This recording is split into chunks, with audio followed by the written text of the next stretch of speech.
Hello everyone, welcome back to our channel and thank you for watching our last videos. So in the last video we have talked about the parts of speech and the classification of parts of speech. So in the last video I hope you have got a basic idea about noun, but this class is all about noun and we will know about noun in a more extensive way. So noun, so you can see that I have already written a short definition of the word noun. What is a noun? If I ask anyone, they will say noun is a naming word. What is the meaning of a naming word? So noun is a word that actually name of anything and everything in the world. It is the mostly used parts of speech in the world, and you yourself is surrounded with nouns. So for example, the video you are watching, the word video is a noun. You are watching it in a mobile phone, the mobile phone is a noun. You are in the room, that is a noun. Maybe you are sitting on a chair or lying in a bed, the chair, bed, all are nouns. So we are actually surrounded by nouns. So there are many classification of noun. If you ask any person, they will say there can be two types of noun, that is concrete noun and abstract noun. Then they will classify it in a more detailed way, that is proper noun, common noun, and all the other three. But I think one classification is more important than the others, that is the classification according to the countability of the noun. So that means if we can count them or not. Based on this, there are two types of noun. You can see I have already written that on the board, that is countable noun and uncountable noun. So what is a countable noun and what is an uncountable noun? So I think you can guess from the name. So the countable noun means the nouns that we can count, that are called the countable nouns. For example, book. So we can count books, like maybe you have one book, two books, five books, or if you are a book lover like me, then you have hundreds or thousands of books. And then there comes uncountable nouns. So what is uncountable nouns? So uncountable nouns are the words that cannot be counted. That means we might measure them, we might weigh them, but we cannot count them.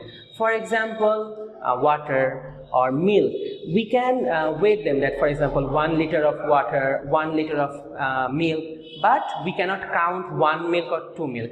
Maybe you can count if it is put in some measurement cup or in a pot, for example a bottle of milk or 2 bottles of milk, but we cannot count milk or sugar, any liquid, any gas or anything.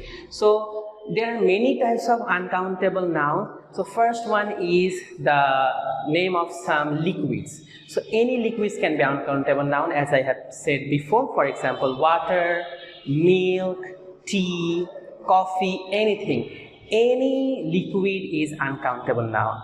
Then there is another thing that is called the gas. So any gas is uncountable noun. For example, oxygen, hydrogen, nitrogen, anything, any kind of anything that is formed in a gas are uncountable nouns. Then name of some small particles. So small particles means a very small things. The very small things are also uncountable noun. For example, rice or sugar or salt. For example, when you go to the market, do you ask for that I need 10,000 rice? No, you ask for I need 1 kg of rice, or I need 1 kg of flour. The flour, that means the flour we eat, not F-L-O-W-E-R, it is F-L-O-U-R, flour. That is an uncountable noun. Then an uncountable noun can be name of any feeling or any expression, or the abstract nouns actually. For example, happiness, sadness, love, hatred. These all are uncountable nouns and cannot be counted.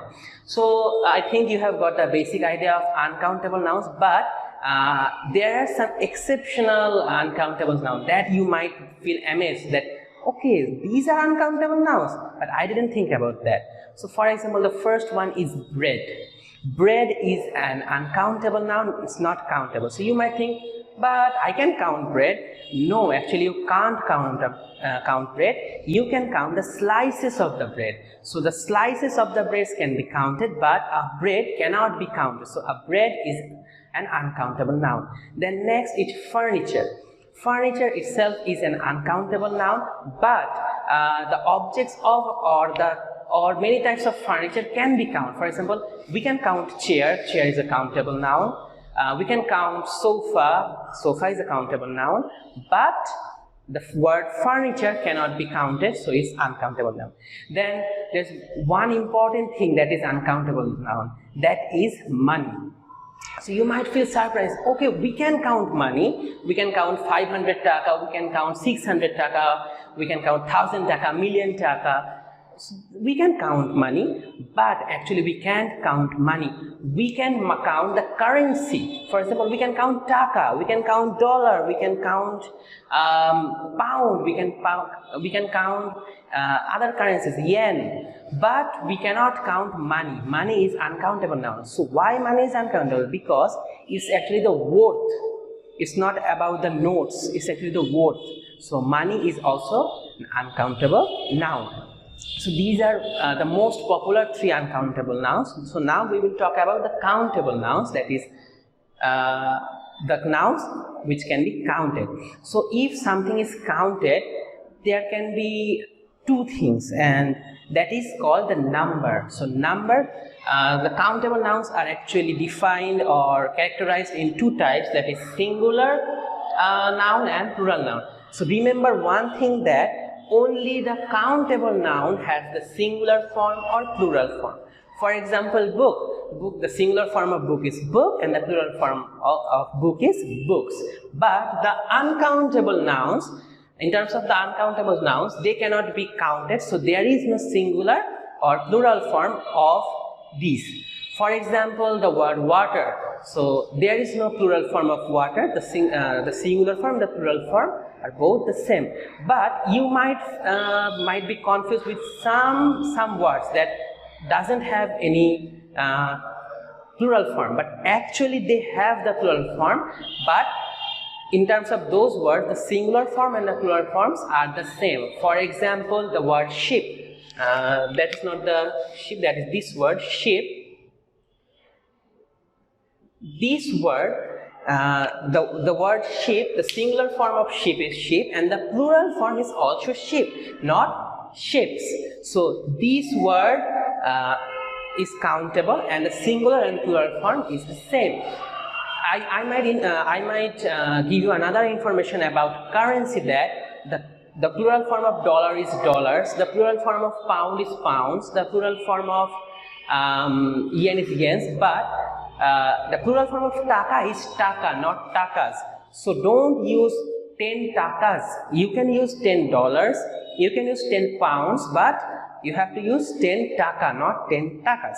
So let's come back to countable noun and singular and plural noun. So it's actually a trick to identify the word as it is countable noun or uncountable noun. So remember one thing, that if the word has both the singular and plural form, then it is a countable noun. And if you find a word doesn't have any plural form, then it's undoubtedly an uncountable noun. So this is a trick that you can use in your cadet exam or any kind of competitive exam. So singular and plural form, we will talk about them more detailedly in the next video, and thank you for watching this video. Please like this video and subscribe our channel. Thank you.